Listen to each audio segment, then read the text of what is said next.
Tervehdys! Mun nimi on Tommy ja tää on Tommys Vainonaut-kanava ja tällä kertaa meillä on Suomi Vinyli Haaste 2025. Finnish Vinyl Tag 2025.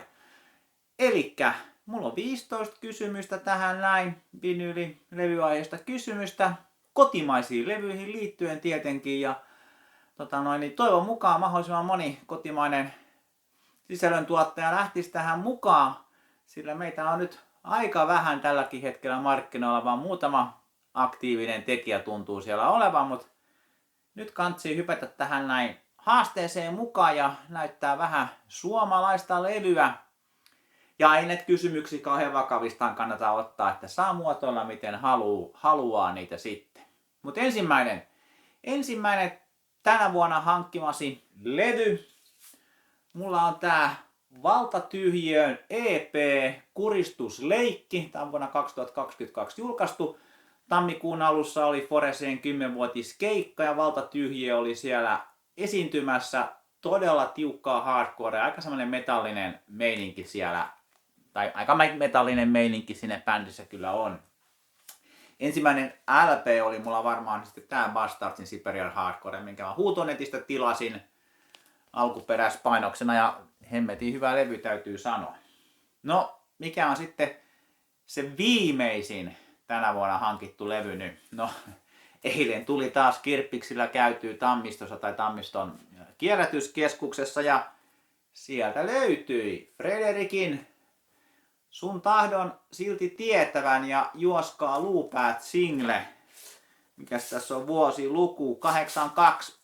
En ole nyt tätä kerennyt kuuntelemaan, mutta tämmönen löytyy ja kyllähän nyt kuvakantinen Frederikin sinkku pakko aina ottaa messiin. Ja mä mietin, niin viimeinen LP, minkä mä tänä vuonna on hommannut, niin taitaa ollakin tää kotimainen LP, tää Kiss and Teen Dreams. Levy, mikä Kirppiksiltä tuli kanssa hankittua. Mainio levy. Sitten semmonen itelle kova kotimainen hittilevy tälle vuodelle, niin se on mulla ollut nyt kyllä tää Sivilisaation Ei luovuteta koskaan. Tai tänä vuonnahan on tullut todella kovia levyjä, mutta tää alkaa kyllä nyt tuntua, että tää on nyt mulle se ykkönen. Tässä on hemmetin hyvät sanotukset, mitkä niinku sopii tähän meikäläisen ajatusmaailmaan. Ja semmonen remsien vauhdikas hardcore ja tietenkin sitten tää DIY-meininki, mikä tässä levyssä, bändissä, kokonaisuudessa on semmonen, mikä niinku muuhun vetoaa. Seuraavaksi sitten ei pysytä pelkästään vinyliformaatissa, mennään vähän tämmöisen nykyajan hötkyilyn mukaan. Ja niin CD, minkä tänä vuonna hommannut, tai kasetti, jossa kasetit on semmonen juttu, niin mulla on alkuvuonna hommasin tosi paljon Terveydenkäsien CD:tä ja mulla löytyisikin kaikki Terveydenkäsien CD-julkaisut ja on ollut tekemässä video Complete CD Collection of Terveet kädet, mutta vielä se on vaan vaiheessa. Ja tässä olisi Japanissa julkaistu Musta hetki piinaava nautinto 2013 kiertueita varten tehty CD-julkaisu sitten aika tyylikkään näköisesti on toi levy tuohon merkattu kanssa. Kovaa TK-kaahausta tämä levy.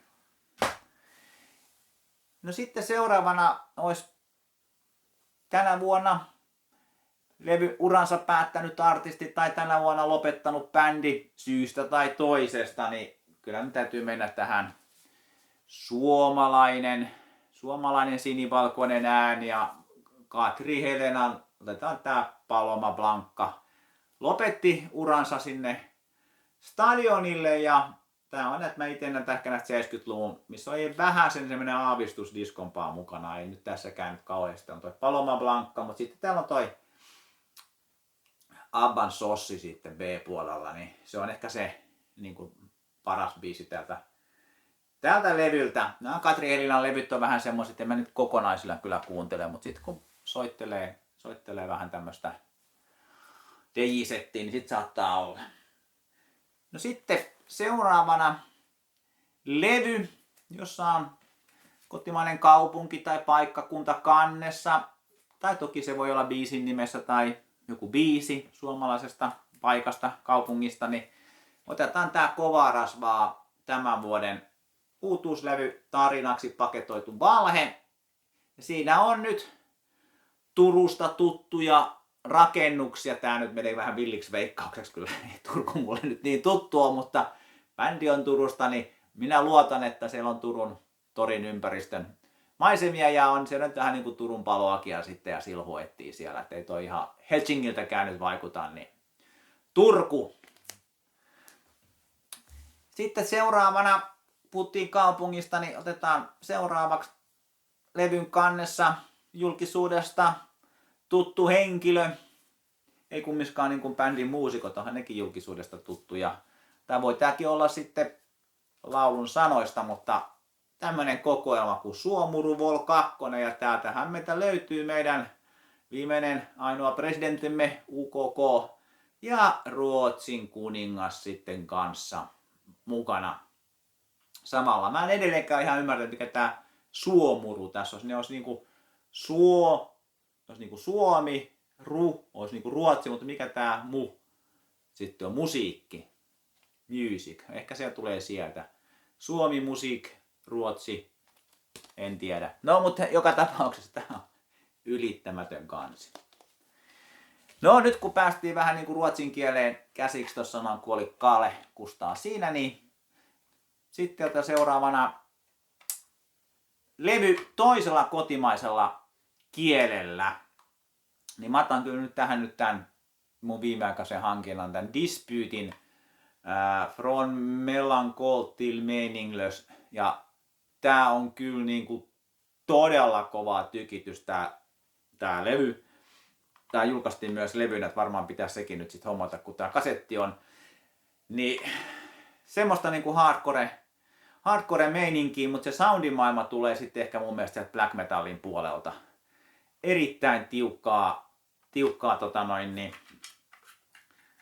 tiukkaa meininkiä. Nyt sanotuksi, onko tässä sanat nyt mainittu täällä mukana levyn kannessa? On, mutta ne on niin pienelle, että en mä saa selvää. Ja täytyy nyt sanoa, että en mä niistä sitä kuunnellessa ihan ole pysynyt perässä, että mitä siellä nyt mahdetaan lauleskella, mutta jävla bra.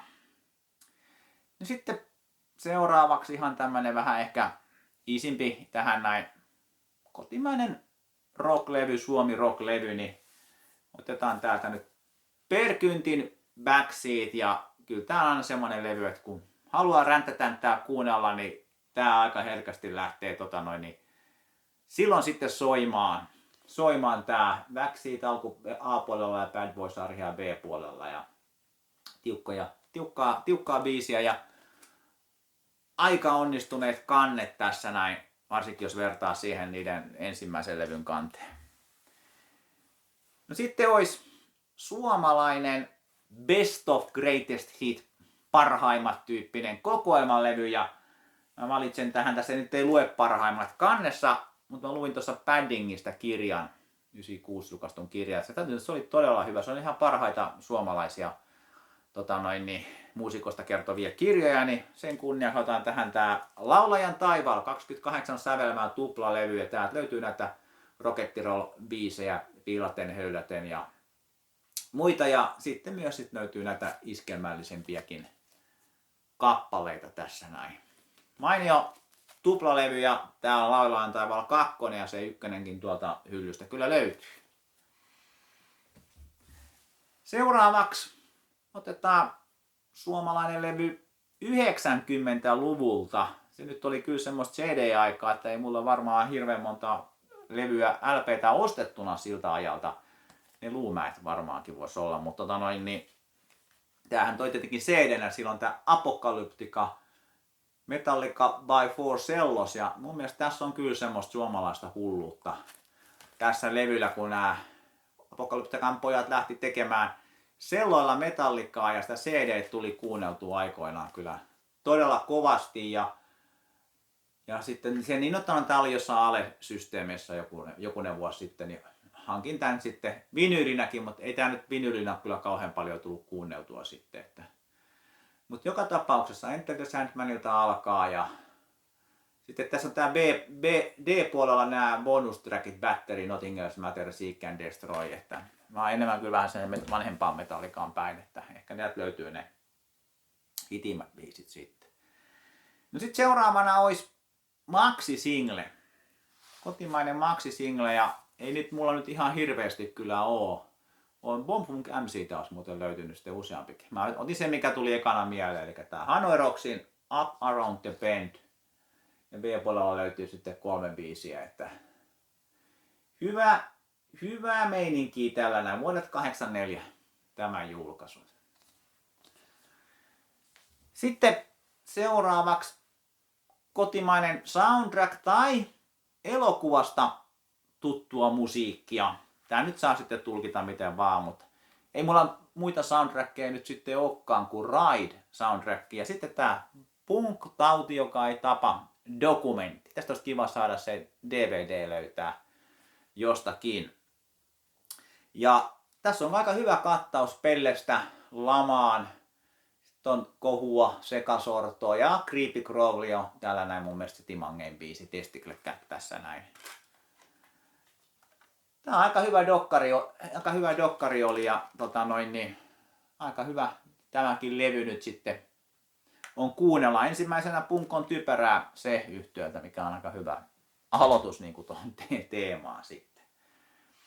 Sitten kun me suomalaiset ollaan tämmöisiä urheiluhulluja nytkin, niin siellä Tokiossa kisaavat kovasti, niin otetaan tähän urheiluaiheinen kappale tai levyn kansi. Niin meikäläinen kun harrastaa kestävyysjuoksua ja maratoneja ja aina lähden voittamaan itseäni ja yleensä ei jää välttämättä kyllä siinä olla hirveästi onnistuttu, niin mun maraton treeni tsemppibiisi on ollut Aivoproteesin tekoälyn orjat. Alun perin kasetilla, mutta nyt olivat tehneet myös tämmöisen Limited Edition CDR, tämmöisen niin kuin todellisen tulevaisuuden formaatissa, niin tämän näin. Niin täältä tää juoksia tai tee se itse niminen biisi on ollut meikäläisen tsemppibiisinä sitten noilla ennen kisoja on kovasti kuunnellut ja hyvällä tai huonolla menestyksellä on sitten mennyt nämä erilaiset tapahtumat, missä on ollut. Ja sitten viimeinen 15 kysymys. Toivon mukaan on 15 kysymys, koska mä en näitä nyt tähän näin laskenutkaan. Niin. Levy, joka kuvaa kanavaasi.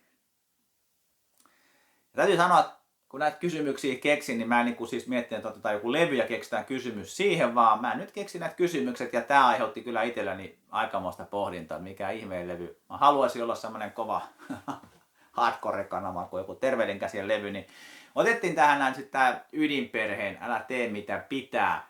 Tässäkin olisi muuten ollut Helsinkiin takana, se olisi Steamulus Records ollut siellä takana, niin kuin nimenomaan se asenne, tehdään kaikki itse ja eikä kyllä välttämättä tehdä niin kuin pitäisi, vaan kantapään kautta ja on täällä ei sääntöjä. Kyllä tämä aikalainen tämä meikäläisen meininki on ollut semmoista. Tai ainakin mä oon aina halunnut, että älä tee mitä pitää, mutta ehkä mä oon tehnyt sit kuitenkin vähän niin kuin miten pitää. Toi toinen vaihtoehto voi sitten olla, että ehkä tää mun kanavaa kuvaa tämmönen joku Suomi soittaa 6 halpa kirppislevy, missä on elähtänyt meininki ja muutenkin kaikki on parasta ennen päivää on mennyt ajat sitten. Tehän te sen tiedätte, mikä tätä parhaiten kuvaa. Mut hei, kiitoksia katsomisesta ja tosissaan hypätkäähän kanavat tähän mukaan. Jos et aikaisemmin ole tehnyt videoita, niin ehdottomasti kannattaa tämmöisen haasteen kautta pistää kanava käyntiin, koska sieltä tulee mukavasti katsojia heti sitten kärkeen. Innolla odotan, minkälaista levyä saatte mukaan Suomi Vinyli-haasteeseen 2025. Nähdäänpä jälleen kanavilla. Kiitoksia, moi!